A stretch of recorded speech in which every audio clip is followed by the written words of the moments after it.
గత ప్రభుత్వం మంచి పనులకు స్పీడ్ బ్రేకర్లుగా అడ్డుపడిందని సీఎం చంద్రబాబు అన్నారు. ఇక నుంచి అలాంటి స్పీడ్ బ్రేకర్లు ఉండవన్నారు బాబు.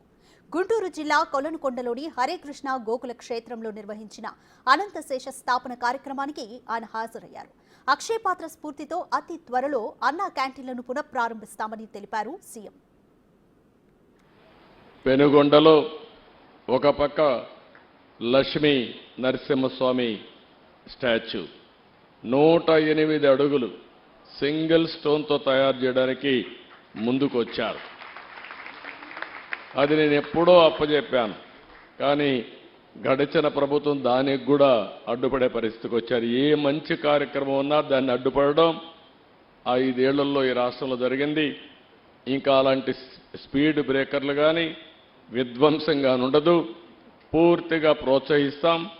మంచి చేసే వాళ్ళందరికీ చిరునామాగా ఆంధ్రప్రదేశ్ ఉంటుందని, అలాంటి మంచి కార్యక్రమాలతో మీరు ముందుకు రావాలని మీరు కూడా అందరినీ ప్రజలను కోరుతున్నా. 5 కోట్ల పైన ఉన్నాం ఆంధ్రప్రదేశ్లో.